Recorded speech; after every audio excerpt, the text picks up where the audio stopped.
friends, welcome to CA Inter November 2021 revision lectures for inter CA। हम इस particular video में financial management subject का एक chapter risk analysis in capital budgeting, जिसके हम लोग capital budgeting and risk analysis भी कहते हैं, उसे हम रिवाइज करेंगे। ठीक है children, let me just begin now. देखो, हमने एक चैप्टर किया था कैपिटल बजटिंग। अब कैपिटल बजटिंग में क्या था कि आपको आज बैठ के फ्यूचर एस्टिमेट करना है कि देखो, अगर मैं ये प्रोजेक्ट को लेता हूं तो मुझे क्या क्या कैश इनफ्लोज आएगा, क्या क्या कैश आउटफ्लोज होएगा। ये सारे एस्टिमेट्स पे आपका एनपीवी निकालते थे, net present value, that is present value of cash inflows minus present value of cash outflows निकाल के हम लोग एनपीवी निकालते हैं। अगर एनपीवी पॉजिटिव आता है तो हम कहते हैं कि देखो, ये वाला प्रोजेक्ट हमको जो चाहिए उससे ज़्यादा दे रहा है and therefore we used to accept it. अगर एनपीवी नेगेटिव है, इसका मतलब ये था कि हमको जो चाहिए, जो रेट चाहिए, जो डिस्काउंटिंग रेट जो रहती है बच्चों, वो आपकी minimum required rate of return रहती है। तो उस रेट पे जब आप एनपीवी निकालते हो तो वो एनपीवी अगर नेगेटिव आती है तो हम क्या कहते हैं, that this project is giving us a return less than what we want, rejected. बरोबर। लेकिन एक चीज़ हमने उस चैप्टर में नहीं सोची। क्या नहीं सोची? कि हम जो सोच रहे हैं कि फ्यूचर में ये कैश इनफ्लोज आएगा, फ्यूचर में ये कैश आउटफ्लोज होएगा, बच्चों ये फ्यूचर है, बरोबर। एंड फ्यूचर हमेशा अनसर्टन रहता है, correct. It is always uncertain. कोई श्योरिटी, कोई गारंटी, कोई सर्टनटी नहीं होती है। मैं पक्का तो नहीं कह सकता कि ये सारे कैश इनफ्लोज और कैश आउटफ्लोज होएगा। एंड देयरफॉर, क्योंकि ये अनसर्टेनिटी है फ्यूचर का, उसके वजह से आपका जो एनपीवी निकाला हुआ है एंड आपने देयरफॉर जो एनपीवी के बेसिस पे डिसीजन लिया है, उसके अंदर रिस्क है, बरोबर। रिस्क का डेफिनेशन ही ये है, अनसर्टेनिटी ऑफ फ्यूचर। ठीक है, फ्यूचर में जो हम श्योर नहीं है कि क्या होएगा, ये वाली जो फीलिंग है ना कि आज मुझे पता नहीं है क्या होएगा, हाँ मुझे ऐसा लग रहा है मोटा मोटी ये होएगा, लेकिन मैं एकदम श्योर नहीं हूं, ये जो फैक्ट है ना बच्चों की मैं एकदम श्योर नहीं हूं, इसको हम लोग रिस्क कहते हैं। जितना आप श्योर नहीं हो उतना उस प्रोजेक्ट के अंदर रिस्क है। सिंपल, सबको समझ में आ गया? Now can I say that in that chapter of capital budgeting हमने ये रिस्क वाला पार्ट इनटू कंसीडरेशन नहीं लिया था, करेक्ट। हमने सोचा था कि देखो, हम जो कह रहे हैं ना कि ये कैश इनफ्लोज आएगा, ये कैश आउटफ्लोज होएगा, ये एक्चुअल में होएगा, ये सोच के हमने एनपीवी किया था कैपिटल बजटिंग में। लेकिन इस चैप्टर में हम लोग क्या बोलेंगे कि वो जो एनपीवी निकाला हुआ है, नेट प्रेजेंट वैल्यू, उसके अंदर रिस्क है एंड देयरफॉर हमें उस रिस्क को भी आइडेंटिफाई करना है, और उस रिस्क को आइडेंटिफाई करके टैकल करने के लिए इस चैप्टर में कुछ टेक्निक्स दे रखी है, और वही टेक्निक्स हमें इस चैप्टर में सीखनी है। मैं वापस रिपीट करता हूं, नेट प्रेजेंट वैल्यू, ये जो एनपीवी रहता है, आप किसी भी प्रोजेक्ट को इवैल्यूएट करना चाहते हो तो आप एनपीवी निकालते हो। एनपीवी जब आप निकालते हो, NPV is on the basis of the future cash inflows and cash outflows, and therefore future में बिकॉज अनसर्टेनिटी है, वो एनपीवी के अंदर हल्का सा रिस्क रहेगा। जितना आप श्योर नहीं हो उस कैश फ्लोज के बारे में आज, उतना उस एनपीवी के अंदर रिस्क रहेगा। इस चैप्टर में हम आपको सिखाएंगे कि इस एनपीवी के अंदर जो रिस्क छुपा हुआ है, द एम्बेडेड रिस्क, उसको आइडेंटिफाई कैसे करना है, उसको टैकल कैसे करना है। That is the entire chapter, risk analysis in capital budgeting, या capital budgeting and risk analysis. And उसके लिए हमारे पास कुछ टेक्निक्स है बच्चों। ब्रॉडली स्पीकिंग अगर मैं बोलूं तो दो तरह के टेक्निक्स है, ठीक है। एक को हम लोग कहते हैं ट्रेडिशनल टेक्निक्स, ठीक है, ट्रेडिशनल टेक्निक्स, जिसको हम लोग नॉन स्टैटिस्टिकल टेक्निक्स भी कहते हैं, और दूसरा वाला जो है वो है मॉडर्न टेक्निक्स, जिसे हम स्टैटिस्टिकल टेक्निक्स भी कहते हैं। ट्रेडिशनल टेक्निक्स में बच्चों चार है। एक का नाम है रिस्क एडजस्टेड डिस्काउंटिंग रेट, दूसरे का नाम है सर्टेनिटी इक्विवेलेंट, तीसरे का नाम है सेंसिटिविटी एनालिसिस, चौथे का नाम है सिनेरियो एनालिसिस। ठीक है, RADR risk adjusted discounting rate, CE certainty equivalent, SA sensitivity analysis, वापस SA सिनेरियो एनालिसिस। और मॉडर्न या स्टैटिस्टिकल टेक्निक्स जो है उसके अंदर बच्चों आपके पास दो है। पहला है प्रोबेबिलिटी अप्रोच, ठीक है, मैं यहाँ लिखता हूँ प्रोबेबिलिटी अप्रोच, और जो दूसरा वाला है उसे हम लोग कहते हैं डिसीजन ट्री, ठीक है, उसे हम लोग कहते हैं decision tree. Everybody clear till here? ठीक है, ये आपके 6 टेक्निक हो गए। 4 नॉन स्टैटिस्टिकल है जिसमें स्टैटिस्टिक्स इन्वॉल्व नहीं है, और 2 है जिसके अंदर स्टैटिस्टिक्स इन्वॉल्व है। शुरू करते हैं, मैं एक एक करके आपको समझाता हूं। RADR, risk adjusted discounting rate, क्या कहता है? वो कहता है कि अगर आपके प्रोजेक्ट के अंदर रिस्क है, रिस्क का मतलब अनसर्टेनिटी, आप इतना श्योर नहीं हो about the future cash inflows, तो आप इस प्रोजेक्ट को एक रिस्क फ्री प्रोजेक्ट समझने की भूल मत करना। एंड अगर आप इस प्रोजेक्ट को रिस्क फ्री प्रोजेक्ट नहीं समझते हो, देन ऑब्वियसली आपका जो minimum required rate of return रहेगा ना इस प्रोजेक्ट से, वो रिस्क फ्री रेट मत लेना। सिंपल, सबको समझ में आया कि अगर मैं इस प्रोजेक्ट में देख रहा हूं कि अनसर्टेनिटी है, रिस्क है, तो वो प्रोजेक्ट मेरे लिए रिस्क फ्री नहीं है। अगर वो प्रोजेक्ट मेरे लिए रिस्क फ्री नहीं है तो मेरा required rate of return risk free rate नहीं होएगा, रिस्क फ्री रेट से कुछ थोड़ा सा ऊपर रहेगा, बिकॉज हम हमारे रिस्क फ्री रेट के अंदर उस रिस्क के वजह से थोड़ा सा प्रीमियम ऐड करके हमारा डिस्काउंटिंग रेट जो है वो बढ़ा देंगे। बच्चों, हमारा जो रिक्वायर्ड रेट रहता है वही तो रेट रहता है जिसपे आप पूरा कैलकुलेशन करते हो डिस्काउंटिंग का। फ्यूचर कैश फ्लोज को जब आप डिस्काउंट करते हो, the rate at which you discount is your minimum required rate of return, और वो प्रोजेक्ट अगर रिस्की है तो ये discounting rate IRF, risk free interest rate नहीं हो सकता है, उसमें आपको थोड़ा प्रीमियम चढ़ाना पड़ेगा। ये टेक्निक क्या कहता है? ये टेक्निक कहता है कि जितना ज्यादा रिस्क उतना ज्यादा आप प्रीमियम बढ़ाओ आपके रिक्वायर्ड रिटर्न में, आपका रिक्वायर्ड रिटर्न उतना बढ़ता जाएगा। जितना ज्यादा रिस्क उतना हायर डिस्काउंटिंग रेट, और जितना हायर डिस्काउंटिंग रेट उतना लोअर NPV। सबको समझ में आया? मतलब बेसिकली अगर किसी प्रोजेक्ट में अनसर्टेनिटी और रिस्क बहुत ज्यादा है तो ऐसे प्रोजेक्ट से हमारा रिक्वायर्ड रिटर्न भी बहुत ज्यादा होना चाहिए, और बहुत ज्यादा रिक्वायर्ड रिटर्न हो गया मतलब डिस्काउंटिंग रेट ही तो है वो, डिस्काउंटिंग रेट अगर बहुत ज्यादा हो गया तो ऑटोमेटिकली प्रेजेंट वैल्यू NPV कम हो जाएगा। This is how this first technique is asking you to incorporate risk in your calculation of NPV। सबको समझा? आप आपका रिक्वायर्ड रिटर्न जो है उसको ऑल्टर करो। रिस्क एडजस्टेड डिस्काउंटिंग रेट, समझा? रिस्क एडजस्टेड डिस्काउंटिंग रेट, ये हो गया पहला। दूसरा है सर्टेनिटी इक्विवेलेंट। बच्चों, इसमें क्या होता है?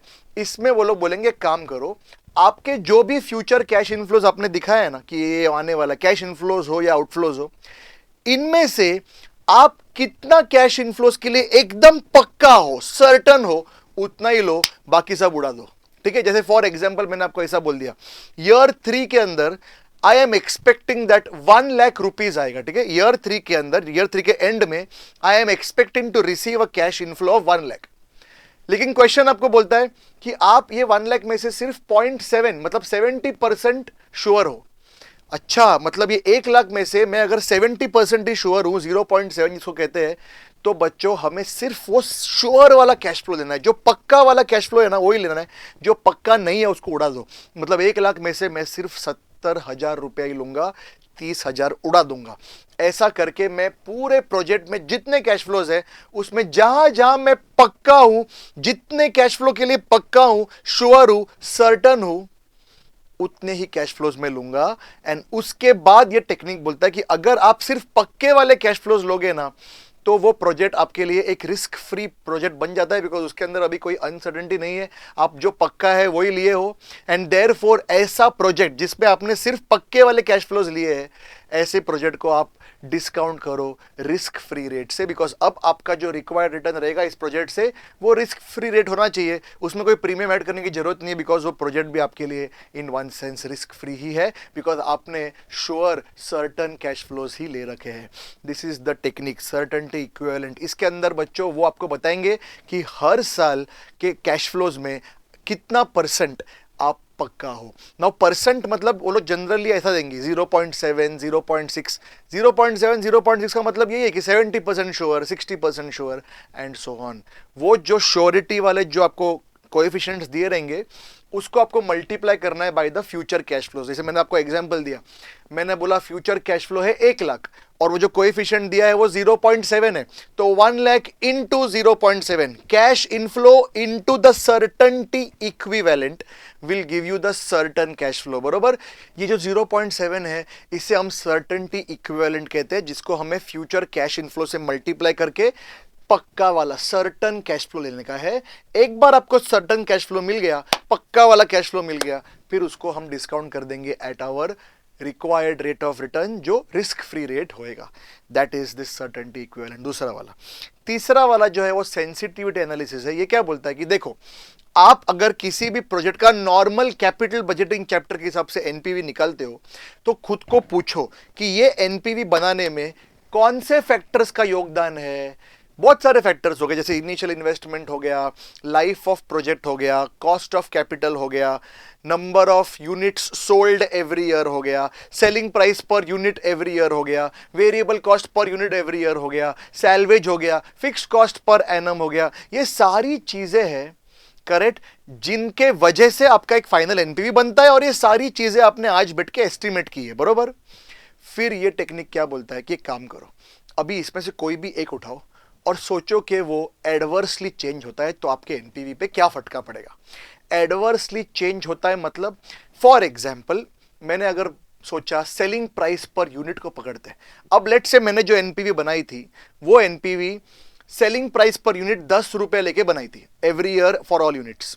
लेकिन फिर मैं सोचूं, what if selling price adversely changes, adversely मतलब हमारे अगेंस्ट वो हिल गया, तो फ्यूचर के अंदर हिल गया मतलब नीचे चला जाएगा, बरोबर। 10 रुपए का अगर 9 रुपए हो गया तो 8 रुपए हो गया, तो लेट से 20% ड्रॉप हो गया, 10 का 8 हो गया, तो तुम्हारा एनपीवी पे कितना इफेक्ट पड़ेगा वो अपने को चेक करने का है। That is called as sensitivity, कि तुम्हारा एनपीवी जो है कितना सेंसिटिव है to a change in selling price पर यूनिट। सबको समझा? फिर हम लोग पूरा क्वेश्चन को रीसेट कर देंगे, ओरिजिनल फिगर्स, ओरिजिनल एनपीवी, फिर किसी और वेरिएबल को पकड़ते हैं, लेट से variable cost per unit. Variable cost per unit बच्चों लेट से मैंने 3 रुपए लिया था, अब ये अगर 20% से एडवर्सली चेंज हो गया तो, अभी वेरिएबल कॉस्ट एडवर्स चेंज मतलब बढ़ गया तो, करेक्ट, बिकॉज वेरिएबल कॉस्ट घट जाएगा, गिर जाएगा तो हमारे लिए तो अच्छा ही है ना, फेवरेबल है। मैं फेवरेबल वेरिएंस का बात नहीं कर रहा हूं, अनफेवरेबल बोल रहा हूं। तो अगर वेरिएबल कॉस्ट मेरा 20% से बढ़ गया फ्यूचर में, तो ये जो एनपीवी मैंने ओरिजिनली कैलकुलेट किया था based on 3 rupees variable cost per unit, ये तो गिर ही जाएगा, बिकॉज कॉस्ट बढ़ेगा तो एनपीवी गिरेगा।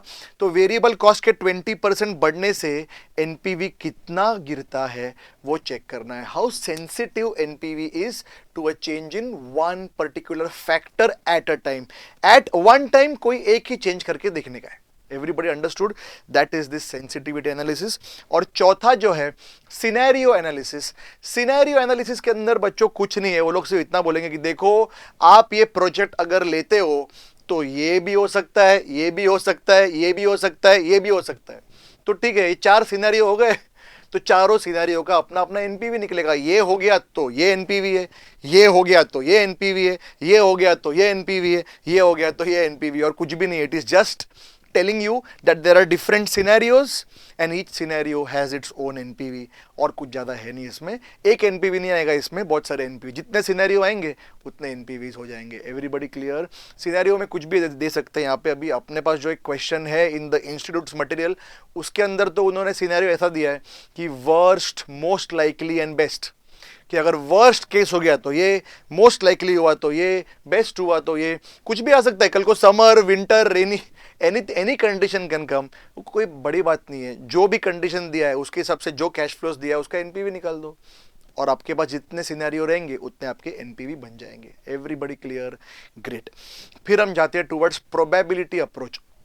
बच्चों यहाँ पे अपना ट्रेडिशनल सारे नॉन स्टैटिस्टिकल अप्रोच खत्म हो गए, अब जाते हैं टुवर्ड्स द स्टैटिस्टिकल अप्रोच। अब स्टैटिस्टिकल में बच्चों जो प्रोबेबिलिटी अप्रोच है, ध्यान से सुनना मैं क्या बोल रहा हूँ, इसमें कुछ फॉर्मूलाज है, ठीक है, मैं आपको दिखा देता हूँ फॉर्मूलाज।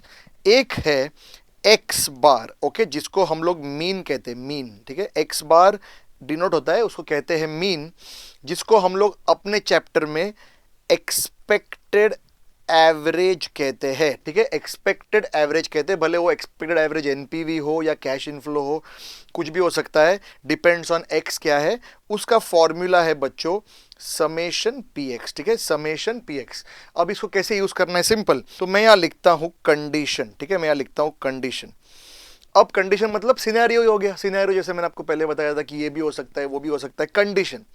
फिर मैं यहाँ लिखता हूँ एक्स। अब बच्चों ये एक्स हो सकता है कैश इनफ्लो भी हो सकता है आने वाले साल का, या एनपीवी भी हो सकता है, it depends on the question. अब मैंने अगर आपको बोल दिया देखो कंडीशन 1 2 3 4, ये 4 कंडीशन है। ये 4 कंडीशन के अंदर x कैन आइदर बी 10,000 और 20,000 और 30,000 और लेट्स से 5,000, ठीक है। अब मैं आपको बोलूंगा कि देखो, कंडीशन 1 होने का प्रोबेबिलिटी है 0.2, कंडीशन 2 होने का प्रोबेबिलिटी है 0.3, कंडीशन 3 होने का प्रोबेबिलिटी है 0.4 और कंडीशन 4 होने का प्रोबेबिलिटी है 0.1। आपको सिर्फ इतना पूछेंगे कि ओके, ये आने वाले साल में अगर x ये दे सकता है, 10,000 भी हो सकता है, 20,000 भी हो सकता है, 30,000 भी हो सकता है, 5,000 भी हो सकता है, तो एक एवरेज बताओ ना, एवरेज। वो एवरेज के लिए आपको ये मीन निकालना है, that is summation P x. मतलब एक कॉलम बना दो आप, P x that is P into x, ये दोनों को मल्टीप्लाई करना है। मल्टीप्लाई करके जो आएगा उसका बच्चों जो टोटल रहेगा वो आपका एवरेज हो जाएगा। Everybody clear? This becomes your average expected mean X bar. सबको समझा? अब बच्चों ये अगर cash inflows at end of year 1 हो गया, ठीक है। If these are cash inflows at year 1 end, मतलब ईयर 1 के एंड में या तो 10,000 होएगा, या तो 20,000 होएगा, या तो 30,000, या तो 5,000, तो मैं बोलूंगा ईयर 1 के एंड में ऑन एन एवरेज ये हो जाएगा। This is what is the calculation, समझा? या तो अगर ये cash inflow and of year 1 नहीं है, ये अगर लेट से डायरेक्टली आपको क्वेश्चन के अंदर बोला है कि ये एनपीवी है। एनपीवी का मतलब क्वेश्चन बोल रहा है कि देखो ये प्रोजेक्ट अगर आप लोगे ना तो एनपीवी या तो 10,000 होएगा, या तो 20, या तो 30, या तो 5। हाँ, तो ऑन एन एवरेज इतना एनपीवी होएगा। Everybody clear till here? बस that is the X bar, that is the mean. And बच्चों अब इसके अंदर रिस्क एनालिसिस ये है कि देखो ये जो भी आपको एवरेज आया, ये आप पक्का नहीं हो, बरोबर, क्योंकि ये भी हो सकता था, ये भी हो सकता था, ये भी हो सकता था, ये भी हो सकता था, ये तो एक एवरेज है। तो इस एवरेज रिटर्न में या इस एवरेज कैश फ्लो में या एनपीवी में जो भी है, इसके अंदर क्या कोई अनसर्टेनिटी है? ऑफ कोर्स है, because of course the answer can be different from this. तो उस मीन से, उस एक्स बार से आपका एक्चुअल आंसर डिविएट हो सकता है, बरोबर। जितना डिविएट हो सकता है उतना रिस्क है, और वो रिस्क निकालने के लिए हम लोग निकालते हैं सिग्मा, ठीक है। सिग्मा जो रहता है बच्चों उसे हम लोग कहते हैं स्टैंडर्ड डिविएशन, ठीक है। स्टैंडर्ड डिविएशन जो है इंडिकेटर रिस्क का, ठीक है, जो है इंडिकेटर रिस्क का, और उसका फॉर्मूला जो है बच्चों वो है summation P X minus x bar the whole square the whole under root, जिसके लिए अपने को एक और कॉलम बनाना पड़ेगा। वो कॉलम रहेगा X minus x bar the whole square करने का, और उसको फिर उधर ही मल्टीप्लाई बाय पी करने का। जो भी टोटल आपको आएगा उस टोटल को हम लोग summation P X minus x bar the whole square कहेंगे, एंड उसका बच्चों रूट लेने का आपको आपका सिग्मा मिल जाएगा, and that will be the risk element. Everybody clear? वो आपका रिस्क एलिमेंट हो जाएगा। So this is children as far as probability approach is concern. Probability approach के अंदर ये दो फॉर्मूला है बच्चों, एक है एक्सपेक्टेड एवरेज का जो है एक्स बार मीन, और दूसरा है उस एवरेज से आप कितना डिविएट कर सकते हो, जो आपका रिस्क है। कर सकते हो इन द सेंस हो जाएगा based on the data given, कि वो कितना डिविएशन पॉसिबल है, वहां से जितना डिविएशन पॉसिबल है उतना उसमें रिस्क रहेगा। और वो रिस्क निकालने के लिए हमारे पास स्टैंडर्ड डिविएशन का फॉर्मूला है sigma, which is X minus x bar the whole square into P के कॉलम का समेशन का root. Everybody clear? So this is as far as probability approach is concern. अभी लास्ट आता है बच्चों decision tree.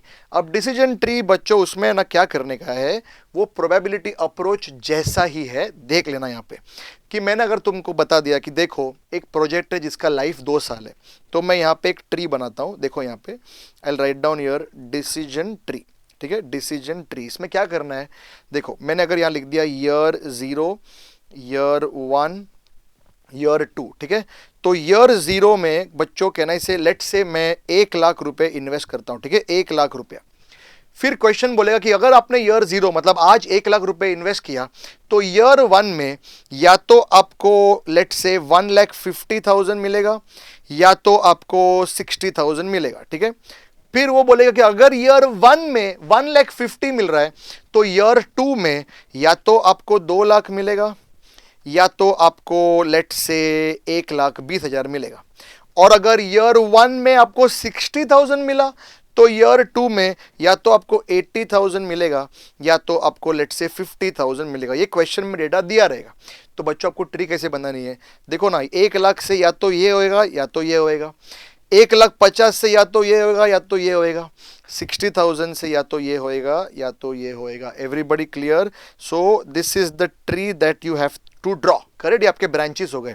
और बच्चों क्वेश्चन के अंदर आपको हर एक ब्रांच का प्रोबेबिलिटी दिया रहेगा। मतलब जैसे ईयर 1 में 1.5 लाख होने का प्रोबेबिलिटी है 0.6, 60,000 होने का प्रोबेबिलिटी है 0.4। फिर अगर ईयर 1 में 1.5 लाख होता है तो ईयर 2 के अंदर 2 लाख होएगा, उसका प्रोबेबिलिटी है 0.7, 1,20,000 होएगा, उसका प्रोबेबिलिटी है 0.3। अगर ईयर 1 में 60,000 होता है तो ईयर 2 के अंदर 80,000 होने का प्रोबेबिलिटी है लेट्स से 0.8 एंड 50,000 होने का प्रोबेबिलिटी है 0.2। ऐसे आपके प्रोबेबिलिटीज दिए रहेंगे। अब बच्चों आपको ये समझता है, इससे आपको है ना पाथ मिल जाएगा। Path is nothing but scenario. कितने सिनेरियो है मैं आपको दिखाता हूं। There are in all 4 scenarios. पहला सिनेरियो, आपने 1 लाख डाला, आपको 1.5 लाख ईयर 1 में मिला, आपको 2 लाख ईयर 2 में मिला, ये हो गया आपका पाथ 1। दूसरा सिनेरियो, आपने 1 लाख ईयर 0 में डाला, 1.5 लाख ईयर 1 में मिला, 1,20,000 ईयर 2 में मिला, ये हो गया आपका दूसरा पाथ। फिर आपने 60,000 ईयर 1 में डाला, 80,000 ईयर 2 में मिला, ये हो गया तीसरा पाथ। और लास्ट पाथ है कि मैंने 1 लाख आज डाला, 60,000 ईयर 1 में मिला और 50,000 ईयर 2 में, ये हो गया आपका चौथा पाथ। Everybody clear? फिर यहीं पे ना हम लोग एक और कॉलम बना देते हैं जिसका नाम है जॉइंट प्रोबेबिलिटी। जॉइंट प्रोबेबिलिटी का मतलब क्या है बता देता हूँ आपको। मैं पहले ये पाथ हटा देता हूँ, ठीक है। अब देखो बच्चों, अगर आप पाथ 1 पे ध्यान दोगे, कहने से पाथ 1 होने का प्रोबेबिलिटी है 60% का 70%, 0.6 इंटू 0.7, 42% चांस है। पाथ 2 का प्रोबेबिलिटी कितना है? 60% इंटू 30%, 0.18 का प्रोबेबिलिटी है। पाथ 3 होने का चांस कितना है, प्रोबेबिलिटी कितना है? 0.4 इंटू 0.8, 0.32 है। और पाथ 4 होने का चांस कितना है?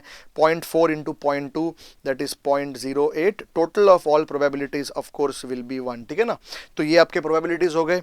ये बच्चों आपके डिसीजन ट्री का स्टेप 1 हो गया। स्टेप 2 में आपको क्या करना है? कैलकुलेट करना है एनपीवी फॉर ईच पाथ। ठीक है? हर एक पाथ का एनपीवी कैलकुलेट कर दो। तो मतलब पाथ 1 का एनपीवी कितना, पाथ 2 का कितना। देखो ना, पाथ 1 के लिए ये आपके कैश फ्लोज है, बरोबर। इनिशियल इन्वेस्टमेंट 1 लाख, 1.5 लाख 1 साल के बाद, 2 लाख 2 साल के बाद। पाथ 2 का कैलकुलेशन क्या है? पाथ 2 का एनपीवी कैसे निकालेंगे? कैश फ्लोज क्या है? आज 1 लाख डाला, 1 साल के बाद 1.5 लाख मिलेगा, 2 साल के बाद 1,20,000 मिलेगा। ऐसा करके बच्चों हर एक पाथ के लिए आप एनपीवी निकालो। और एक बार ये हो गया, फिर स्टेप 3 आएगा, calculation of average expected NPV या एक्सपेक्टेड एवरेज एनपीवी, जिसमें हम लिखेंगे देखो हमारे इतने पाथ है 1 2 3 4। इट इज लाइक कंडीशन और सिनेरियो और पाथ, और हर एक पाथ का बच्चों हमारे पास एनपीवी रहेगा जिसको हम लोग बोलेंगे एक्स। हर एक पाथ का अपना एक प्रोबेबिलिटी है जो हमने ऊपर कैलकुलेट कर रखा है, उसको हम लोग बोलेंगे पी। और फिर सिंपल प्रोबेबिलिटी अप्रोच अप्लाई करके पी इंटू एक्स करके ये निकालने का है जो आपका एक्स बार होएगा। ये आपका फाइनल आंसर है, your average expected NPV. Everybody clear कि बाबा ठीक है, ये चारों पाथ के अंदर आपके इतने सारे एनपीवी है, पाथ 1 का ये, पाथ 2 का ये, पाथ 3 का ये, पाथ 4 का ये, तो मुझे बताओ एवरेज कितना। समझा? That's decision tree. मैं आपको इतना कह सकता हूं, डिसीजन ट्री जो है ना, scenario analysis and probability approach का कॉम्बिनेशन है। सिंपल सिनेरियो एनालिसिस कहां कर रहे हैं अपन, यहां देख रहे हैं ना आपको, ईच पाथ का एनपीवी निकाल रहे हैं और फिर प्रोबेबिलिटी अप्रोच यूज करके उसका एवरेज निकाल रहे हैं। समझा? हाँ, और अगर रिस्क पूछा तो एक और डाल दो कॉलम यहाँ पे, x minus x bar the whole square into P, जो भी टोटल आएगा उसका रूट निकालो। ये आपका हो गया ना सिग्मा रिस्क स्टैंडर्ड डिविएशन। वो ज़्यादा पूछा नहीं जाता है, लेकिन अगर पूछा गया तो आपको एक और कॉलम यहाँ पे बनाने का है। Everybody clear? So with that children, मैंने आपको पूरी थियोरी समझा दी कि इस पूरे चैप्टर में क्या क्या है। अब अपन अपने जेकेएससी का क्लास वर्क क्वेश्चंस को भी एक बार रिवाइज कर देते हैं कि इसमें क्या क्या है। मैं आपको पूरा बता दूंगा कि हर एक क्वेश्चन में आपको किधर किधर ध्यान देना है। शुरू करें, लेट्स स्टार्ट। तो ठीक है बच्चों, ये आपका क्लास वर्क सेक्शन है जेकेएससी टेक्स्ट बुक का, इस चैप्टर का, risk analysis in capital budgeting का।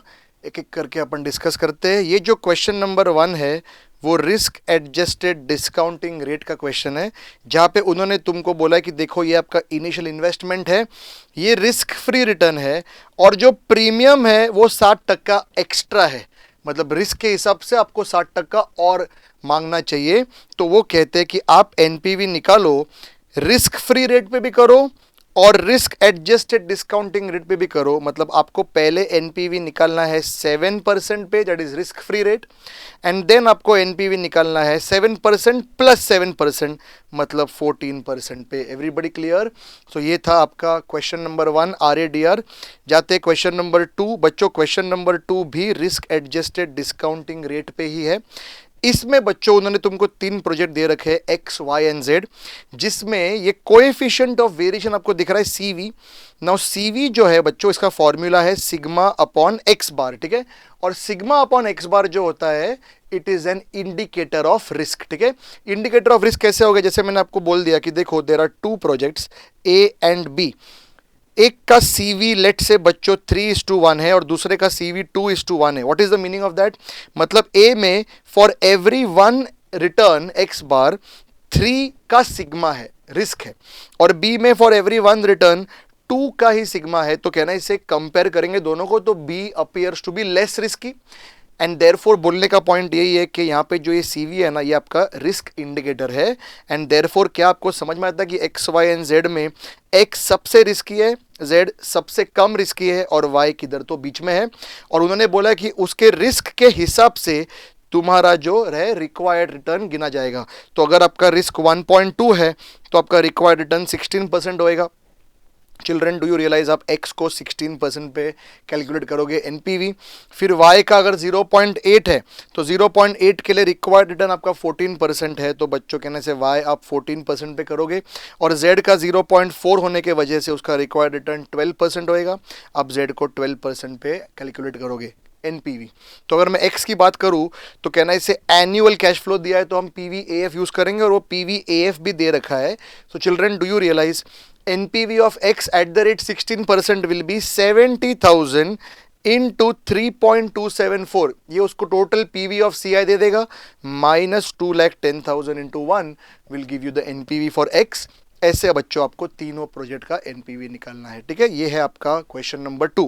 क्वेश्चन नंबर 3 जो है बच्चों, वो आपका सर्टेनिटी इक्विवेलेंट पे बेस्ड है, ठीक है, CE।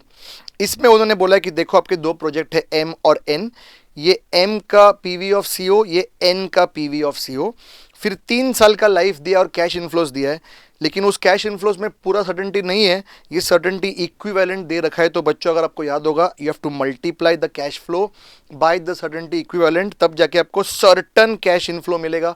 वो सर्टन कैश इनफ्लोज को आपको लेना है इन योर एनपीवी कैलकुलेशन, और आपको डिस्काउंटिंग करना है 6% पे, बिकॉज 6% जो है आपका risk free required rate of return है। Everybody clear? So project M की अगर मैं बात करूं तो PV ऑफ CI कैसे निकालेंगे? ईयर का कॉलम रहेगा, कैश फ्लो का रहेगा, कैश इनफ्लो का, उसको मल्टीप्लाई करेंगे बाय द सर्टेनिटी इक्विवेलेंट, तब जाके आपको सर्टन कैश इनफ्लोज मिलेगा। उसको आप मल्टीप्लाई करोगे bye discounting factor at the rate 6%, तो आपको प्रेजेंट वैल्यू मिलेगा। वो present value of cash inflow minus 8,50,000 into 1 will give you NPV for M, and वैसे ही NPV फॉर N, ठीक है। ये हो गया आपका क्वेश्चन नंबर 3 का पहला पार्ट। दूसरा पार्ट वो बोलता है कि अगर मैंने RADR यूज करना है इधर, तो कौन से प्रोजेक्ट को इवैल्यूएट किया जाएगा? अप्रेस्ड मतलब इवैल्यूएट किया जाएगा विद अ हायर रेट। बच्चों RADR के हिसाब से कौन से प्रोजेक्ट का रेट ज्यादा रहेगा? जिसमें ज्यादा रिस्क है, बरोबर।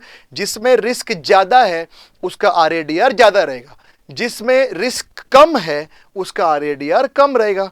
तो बच्चों कैसे पता करें अभी किस में ज्यादा रिस्क है, किस में कम रिस्क है? दिया ना उन्होंने यहाँ पे सर्टेनिटी दिया हुआ है, बरोबर, सर्टेनिटी। अभी रिस्क का मतलब क्या है? रिस्क मतलब अनसर्टेनिटी।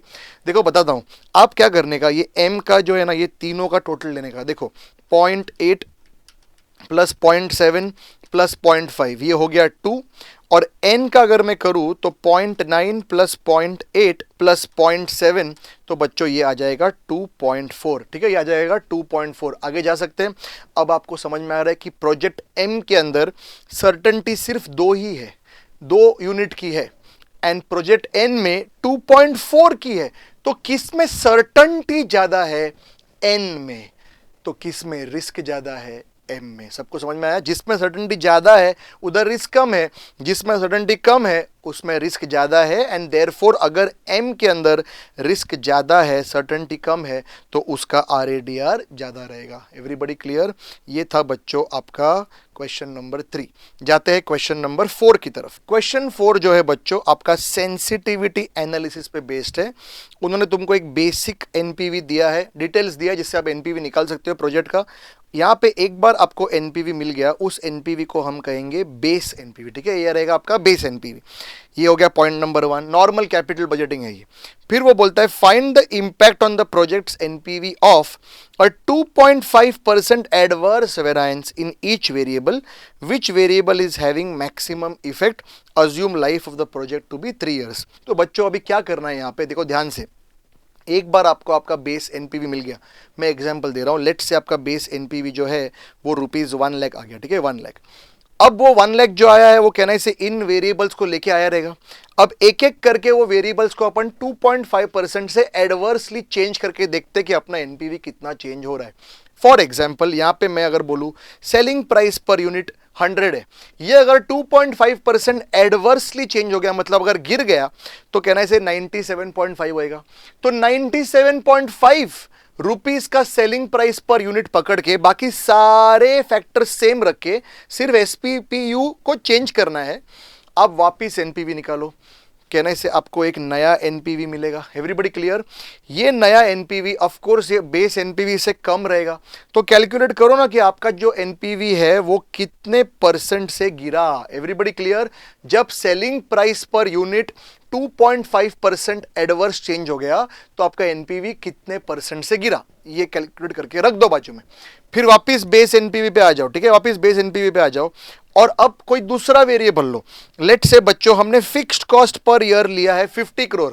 ये अगर 2.5% एडवर्सली चेंज होता है, मतलब बच्चों हमारे लिए वो अगर बढ़ गया, करेक्ट, तो आपका एनपीवी नया कैलकुलेट करेंगे। बाकी सब सेम है, अभी सेलिंग प्राइस पर यूनिट आपको प्रॉपर 100 ही देने का, इसको चेंज मत करना, 1 वेरिएबल एट अ टाइम। तो यहाँ पे अभी मैं फिक्स्ड कॉस्ट चेंज कर रहा हूँ तो फिक्स्ड कॉस्ट ही चेंज करेंगे, बाकी सब ओरिजिनल लेंगे। तो फिक्स कॉस्ट को चेंज करने के वजह से कहने से आपको एक दूसरा नया एनपीवी आएगा जो ऑफ कोर्स बेस एनपीवी से कम रहेगा। तो कैलकुलेट करने का कि तुम्हारा एनपीवी कितने % से गिरा। Everybody understanding? ऐसा करके आपको मिलेगा कि हर एक वेरिएबल के चेंज की वजह से एनपीवी उस वेरिएबल के चेंज की वजह से कितना % से गिरा। जिस वेरिएबल के चेंज की वजह से एनपीवी सबसे ज्यादा गिरा, कहना इसे NPV is most sensitive to that variable is having maximum effect. सबको समझ में आया? ये हो गया इस पर्टिकुलर क्वेश्चन के बारे में सेंसिटिविटी एनालिसिस। ठीक है, अब जाते हैं क्वेश्चन नंबर 5। ये भी बच्चों कॉपी जैसा ही है सेंसिटिविटी एनालिसिस का। अगेन एक प्रोजेक्ट दिया है, इसमें से आपको एक बेस एनपीवी मिलेगा और वो लोग अभी तुमको क्लियरली बोल रहे हैं कि देखो सिर्फ 3 वेरिएबल को चेंज करना है। If the variable is adversely affected 3 variables only. Initial investment, बच्चों इनिशियल इन्वेस्टमेंट अगर एडवर्स चेंज होना है तो वो बढ़ जाएगा। Annual cash inflow adverse change होना है तो घट जाएगा। Cost of capital adverse change होना है तो बढ़ जाएगा। ठीक है, तो आप एक बेस एनपीवी निकालो। फिर नेक्स्ट, अगर इनिशियल इन्वेस्टमेंट यहां पे 10% से बढ़ गया तो क्या एनपीवी होएगा। फिर वापस बेस एनपीवी पे आओ। अगर एनुअल कैश इनफ्लो 10% से घट गया तो एनपीवी क्या होएगा, निकालो। वापस बेस एनपीवी पे आ जाओ। अगर मेरा कॉस्ट ऑफ कैपिटल जो है वो 10% से बढ़ गया तो मेरा एनपीवी क्या है, निकालो। इससे आपको मालूम पड़ेगा your NPV is very much sensitive to, किसके इंपैक्ट की वजह से ज्यादा रिएक्ट कर रहा है वो आपको पता चलेगा। Project is most sensitive to which variable, वो आपको यहाँ निकालना है। ठीक है, ये हो गया आपका क्वेश्चन नंबर 5। क्वेश्चन नंबर 6 बच्चों है सिनेरियो एनालिसिस के ऊपर। ठीक है, it is about scenario analysis. Scenario analysis मतलब क्या, मैंने आपको बताया था। देखो ये आपका इनिशियल इन्वेस्टमेंट है, यहां पे आपको 3 केस दे रखे, worst, most likely and best. अगर ये होता है तो क्या एनपीवी है, ये होता है तो क्या एनपीवी है, ये होता है तो क्या एनपीवी है। 9% का डिस्काउंटिंग रेट है, 3 एनपीवी निकालना है। Question over. एक लास्ट चीज बताई वो लोग ने यहाँ पे, वो कह रहा है कि ठीक है एक और चौथा भी निकाल दो। चौथा सिनेरियो ऐसा है यहाँ पे जहाँ पे आपका ईयर 1 और 2 में मोस्ट लाइकली वाला है और ईयर 3 में वर्स्ट है। इसका ये चौथा वाला सिनेरियो निकालो। लोग बोल रहे हैं देखो यहाँ पे, अगर मैंने बोला कि मोस्ट लाइकली है ओके, लेकिन जो तीसरा साल है उसमें मैं अनसर्टन हूं, तो उसमें अगर मैं वर्स्ट लेता हूं तो क्या होएगा? तो बच्चों बेसिकली मोस्ट लाइकली लेने का है, लेकिन तीसरे साल के लिए आपको वर्स्ट लेने का है, तो उसके अंदर आपको एक चौथा एनपीवी निकालने का है। तो बच्चों समझा आपको, आपके चारों एनपीवी, एक है 3 साल के लिए ये कैश फ्लोस, एक है ये कैश फ्लोस, एक है ये कैश फ्लोस, और एक लास्ट वाला जो स्पेशल केस है वो है 1, 2 और 3, ये आपका चौथा case. Everybody clear? So with that children we complete the discussion to this scenario analysis question number 6। अब जाते हैं बच्चों towards question number 7 which is about the probability approach. Statistical technique यहाँ पे शुरू होता है। वो लोग कह रहे हैं कि देखो, अगर आपने 10,000 रुपये डाला, प्रोजेक्ट ए के लिए भी 10,000 रुपये का इनिशियल इन्वेस्टमेंट है, बी के लिए भी है, तो 1 साल के बाद प्रोजेक्ट ए जो है या तो ये या तो ये या तो ये या तो ये या तो ये देगा, उसके ये प्रोबेबिलिटीज है। तो बच्चों कहना इसे हम इसको यहाँ पे x पकड़ के, इसको p पकड़ के एक समेशन px निकाल सकते हैं। Average expected cash flow of project x at end of year 1, 1 साल के बाद एक एवरेज इतना आता है। इसको बच्चों अगर मैंने डिस्काउंटिंग फैक्टर 1 साल से मल्टीप्लाई किया तो मेरे को present value of cash inflow आ जाएगा, बरोबर। वो present value of cash inflow minus present value of cash outflow से आपको एनपीवी ऑफ ए आ जाएगा, सिमिलरली एनपीवी ऑफ बी। समझा? देखो उन्होंने तुमको जो कैश फ्लोस दिए ना वो एंड ऑफ ईयर 1 के दिए, वो लोग बोल रहे हैं एंड ऑफ ईयर 1 ये सारे हो सकते हैं, तो उसका एक एवरेज निकालो ना। एक एवरेज बताओ कितना आता है, समेशन px। उस एवरेज को हम डिस्काउंट करेंगे फॉर 1 ईयर, बिकॉज बच्चों वो average at end of year 1 का कैश फ्लो है। पीवी ऑफ सी आई निकालने के लिए discount for 1 year minus PV of C O, आपको एनपीवी मिल जाएगा फॉर बोथ द प्रोजेक्ट। जिसका एनपीवी ज्यादा है we will select that. That is question number 7। Question number 8 के अंदर बच्चों एक ही प्रोजेक्ट दिया है लेकिन लाइफ 3 साल का है। वो लोग बोल रहे हैं ईयर 1 में ये सब हो सकता है, ईयर 2 में ये सब हो सकता है, ईयर 3 में ये सब हो सकता है। तो आपको 3 बार समेशन px करना पड़ेगा, एक ईयर 1 के लिए, एक ईयर 2 के लिए, एक ईयर 3 के लिए। तो आपको एक कैश इनफ्लो एवरेज मिलेगा ईयर 1 का, एक कैश इनफ्लो एवरेज मिलेगा ईयर 2 का, एक कैश इनफ्लो एवरेज मिलेगा ईयर 3 का। कहना इससे डिस्काउंटिंग फैक्टर 10% है, तो आप उसका पीवी ऑफ सी आई निकाल सकते हो, बरोबर। इसको मल्टीप्लाई करना है bye discounting factor of year 1, इसको मल्टीप्लाई करना है bye discounting factor of year 2, इसको मल्टीप्लाई करना है bye discounting factor of year 3। आपको पीवी ऑफ सी आई मिलेगा, माइनस पीवी ऑफ सी ओ करोगे आपको एनपीवी मिल जाएगा। This is question number 8।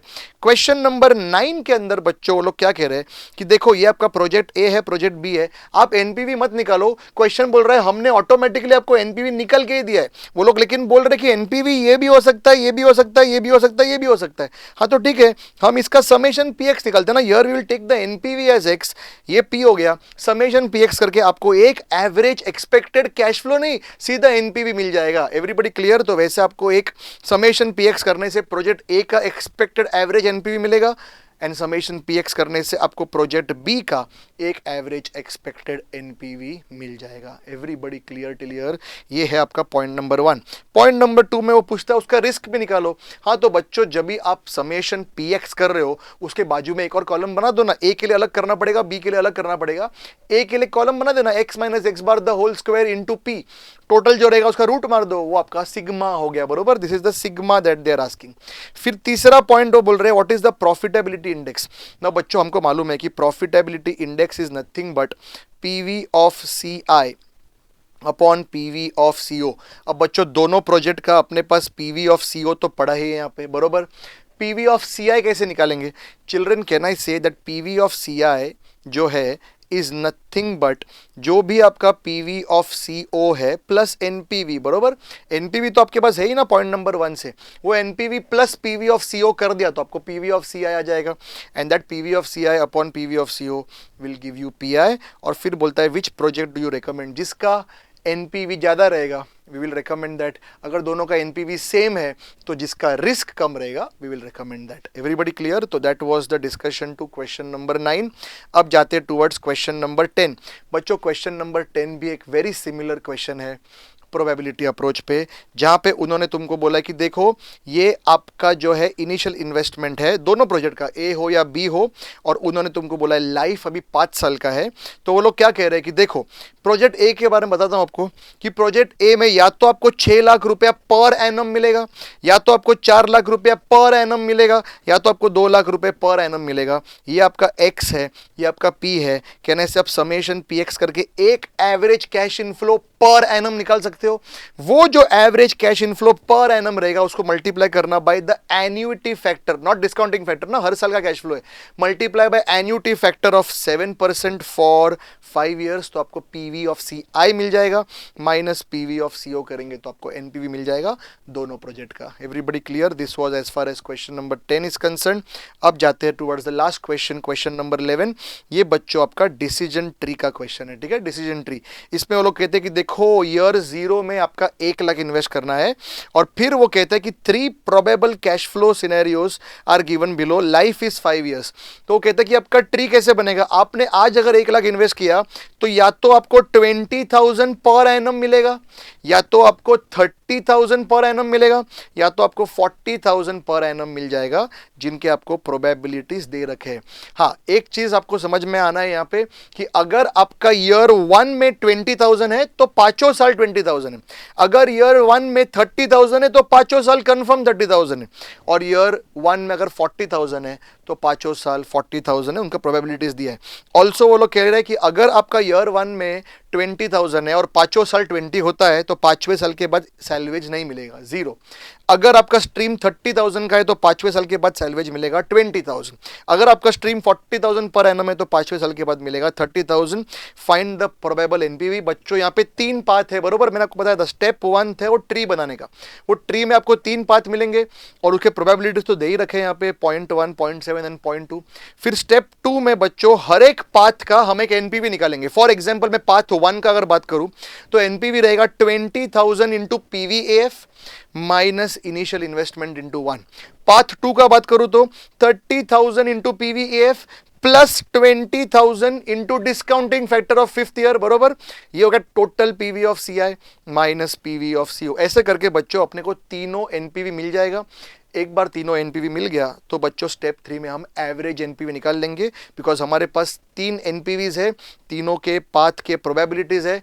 NPV को एक्स पकड़ेंगे, पाथ को पी पकड़ेंगे, एक्स इंटू पी करके समेशन पी एक्स का जो टोटल रहेगा that total is your final probable NPV. सबको समझ में आया? ये आपका प्रोबेबल एनपीवी है, एक्सपेक्टेड एवरेज। ये आपके 3 स्टेप जो मैंने आपको थियरी में समझा दिए थे। अब जाते towards point number 2, very simple. वो कहते हैं find the worst NPV and the best NPV. बच्चों कौन से पाथ का वर्स्ट है वो बता दो, कौन से पाथ का बेस्ट है वो बता देना।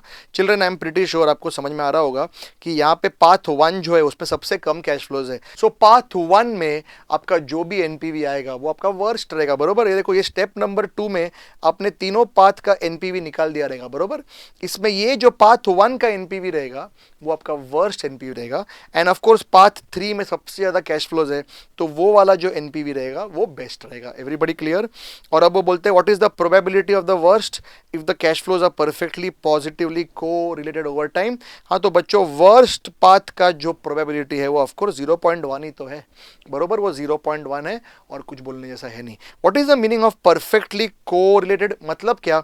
मतलब ये है कि अगर मैंने आज 1 लाख डाल दिया, देखो मैं यहाँ ड्रॉ करता हूँ, ईयर 0 में मैंने अगर 1 लाख डाल दिया तो year 1, year 2, year 3, year 4, year 5, अगर मुझे ईयर 1 में या तो 20,000 मिलने वाला है या तो 30,000 है तो 40,000 मैं लिख देता हूँ। 20 हो सकता है या तो 30 हो सकता है या तो 40 हो सकता है। एक बार 20 हो गया तो फिर I am pretty sure every year 20 आएगा। सबको समझ में आ रहा है मैं क्या बोल रहा हूं? अगर 30 आया तो देन बच्चों एवरी ईयर 30 आएगा, ठीक है ना। और अगर मेरे को 40 आया तो एवरी ईयर 40 आएगा। सबको समझ में आ रहा है? That is the meaning of perfectly को रिलेटेड। देखो यहाँ पे कितना प्रोबेबिलिटी दिया है, 0.1, 0.7 एंड 0.2, राइट। तो 0.1, 0.7 एंड 0.2। लेकिन एक बार ईयर 1 में 20 आ गया, 20,000, तो ईयर 2 में 20,000 आने का प्रोबेबिलिटी कितना है? 100%, राइट। आई राइट 1, 1, 1, 1। यहाँ पे भी एक बार 30 आ गया ना, देन ईयर 2 में तो वो श्योर ही है ना हम लोग। That is called as perfect positive correlation. इसमें और वेरिएशंस नहीं है। That is the meaning of that. Everybody clear? तो ऑफ कोर्स आपका जो पाथ है वो 3 है ना, 1, 2 एंड 3, और उसका जो जॉइंट प्रोबेबिलिटी रहेगा वो 0.1 इंटू 1 इंटू 1 इंटू 1, वो 0.1, 0.7 एंड 0.2 ही तो रहेगा। And therefore the worst path का जो प्रोबेबिलिटी है वो 0.1 ही रहेगा। Everybody clear? So with that children we complete the discussion to question 11 and इसके साथ अपना total JKSC class work questions का डिस्कशन भी फिनिश हो जाता है। I hope you understood everything and I hope that ये वीडियो आपको हेल्प करेगा in your personal studies.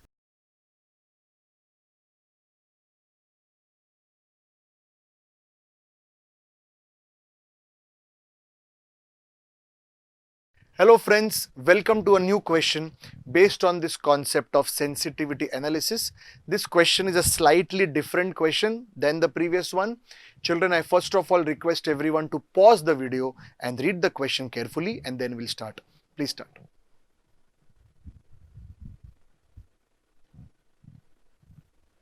Okay friends, I hope you all have read the question. Let us now try to understand. Children, they are saying PNR Limited is considering a project with the following cash flow. So there is a project, children, whose initial investment is 12 crores. Life is 3 years. In these 3 years, children, the savings, basically the cash inflows are given to you, and the running costs, basically the cash expenses are given to you. The cost of capital is 12%. Then about sensitivity, children, we will read later, we'll discuss at the end of this video. The present value factors are given to you, children. For 12% discounting factors are given. Determine the factor which is the most sensitive to affect the acceptability of the project. Children, do you all understand that we need to first of all calculate the base NPV, right? So children, we are going to start the base NPV now. Students, for base NPV, we need PV of CI minus PV of CO. As far as CO is concerned, there is initial investment 12 crore into 1. As far as the other CO is concerned, cash expenses, children, do you realize it's a multiple uneven cash flow model? And therefore, we will have to make a table to discount them individually. 4 crores into discounting factor of year 1, 5 crores into discounting factor of year 2, 6 crores into discounting factor of year 3 will give you the present value of cash expenses. As far as cash inflows are concerned, children, do you understand? Similarly, we will have to calculate the present value using the multiple uneven cash flow model table, where 12 crores into discounting factor of year 1, 14 crores into discounting factor of year 2, and then 11 crores into discounting factor of year 3 will give you present value of these cash inflows. Children, PV of CI minus PV of CO will give you the NPV. So children, as far as the base NPV is concerned, nothing much here. So I'll just show you the solution straight away. Children, this is the calculation of the base NPV. Yes, PV of CI minus PV of CO. As you can see, in CI you have got savings for which I have required a working note because it's a multiple uneven cash flow. Initial investment straight away is 12 crore into 1, and then for the cash expenses also will require a working note. In the same working note table, I have done the discounting of both the cash revenues as well as the expenses. So children, if you can see your working note 1, calculation of present value of cash flow. These are the cash inflows, these are the recurring or the running costs, cash expenses, discounting factors. Children, can I say these cash inflows multiplied by the discounting factors will give you the present value of the savings, that is the cash inflows, and then these running costs multiplied again by discounting factors will give you the present value of these costs. So children, these present values, of course, I've pasted them upstairs here, correct? And with that we get the base NPV as 5 crore 86 lakh 40,000. Everyone clear till here? 5 crore 86 lakh 40,000. Now children, let us understand this new breed or new model of sensitivity. Please try to understand. It's simple but slightly different. So what are they saying, children, here? I will just highlight it for you. Measure the sensitivity of the project to changes in the level of plant cost, running cost and savings, considering each factor at a time, such that the NPV becomes 0. Okay. Now what is this such that NPV becomes 0 means what? Let me explain that to you. First of all, children, let us discuss about the plant cost. Children, here can I say the plant cost, the initial investment is 12 crore. Are you all there with me? The initial investment is 12 crores. Now, do you understand that if I want to bring this NPV down to 0, okay, I need to increase the plant cost. Children, can I say that the plant cost needs to increase by exactly 5 crore 86 lakh 40,000? Everyone clear? So children, see here what I'm writing here. Okay, I'll write down here measuring sensitivity. Okay, measuring sensitivity or calculation of sensitivity. Please pay attention. Current NPV is rupees 5 crore 86 lakh 40,000. Correct? Current NPV is rupees 5 crore 86 lakh 40,000. For NPV to drop down to zero, as these people are saying here, so that the NPV becomes zero, correct? For NPV to drop down, okay, to zero, can I say, children, NPV should reduce, correct, by exactly rupees 5 crore 86 lakh 40,000. Is this clear to you? Now children, if I want to talk about plant cost, children, do you realize that if I want to bring the NPV down to zero, plant cost, if I see it independently, one factor at a time, plant cost should increase by rupees 5 crore 86 lakh 40,000 from its current level of rupees 12 crore. Everybody clear? From its current level of 12 crore, if it rises by 5 crore 86 lakh 40,000, children, can I say the NPV will become zero? So therefore, percentage increase in plant cost to bring NPV down to zero is, children, from 12 crore you need to increase it, correct, by 58640. So children, do you realize 5 crore 86 lakh 40,000 increase we need from a base level of 12 crore, and if I calculate the percentage, 586 40,000 divided by 12 crore as a percentage, children, do you realize we need the initial investment to rise by 48.87%. Everybody clear? 48.87%, which means if my initial investment goes up by 48.87%, can I say NPV will be wiped off? NPV will become zero. Everybody clear till here? Now children, let us talk about point number B, which is the next variable they're talking about, running cost. So I'll write down here running cost. Children, do you realize that the running cost, okay, current present value, okay, current present value is how much of the running cost? Current present value of running cost, children, is 11 crore 81 lakh 90,000. Correct? I'll write down here 11 crore 81 lakh 90,000. So children, do you realize that if I take one factor at a time, I'm talking of running cost only, if I want the NPV to come down to zero, do you realize running cost, the present value of running cost has to increase obviously by 5 crore 86 lakh 40,000. Everybody clear? If the present value of running cost goes up by 5 crore 86 lakh 40,000, NPV will come to zero. So therefore children, percentage increase in present value of running cost to bring NPV down to zero will be 5 crore 86 lakh 40,000 divided by 11 crore 81 lakh 90,000 into 100. So on the calci, children, 58640 divided by 118190, children, this comes to 49.62%. Everybody clear? 49.62%. So if the present value of my running costs increase by 49.62%, do you realize my NPV will be wiped off? It will become zero. And similarly, children, talking about the third factor, that is savings, correct? I'll write down here savings. Now children, what is the current present value of savings? Children, the current present value of savings is 29 crore 68 lakh 30,000, correct? 29 crore 68 lakh 30,000. Everyone clear? Now children, if I want to bring the NPV down to zero, and if I want to change the present value of savings for the same, can I say the present value of savings should drop, correct? Present value of savings should drop by 5 crore 86 lakh 40,000, right? So therefore, percentage drop in present value of savings to bring NPV down to zero will be 5 crore 86 lakh 40,000 divided by 29 crore 68 lakh 30,000 into 100.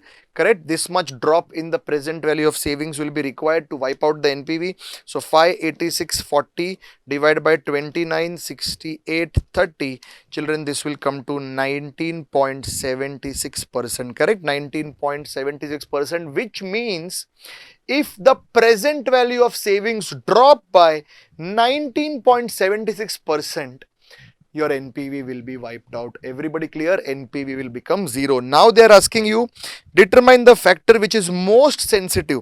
Children, do you realize that as far as the plant cost is concerned, if the plant cost goes up by 48%, only then NPV will be zero. As far as running cost is concerned, if the present value of running cost goes up by 49.62%, then the NPV will be zero. But if you see savings, if the savings drop simply by 19.76%, NPV will be zero, which means NPV is most sensitive to savings or present value of savings changing. Everybody clear? If the present value of savings change or drop, to be very precise, only by 19.76%, your NPV will drop to zero, and therefore we understand that it is this factor of savings to which NPV is most sensitive. It has the maximum impact. Everyone clear? So with that, children, we complete the discussion to this question. I hope you understood it. I will now flash the solution of this question on your screens. You can pause the video and copy down the notes. Thank you so much. We'll see you in the next video.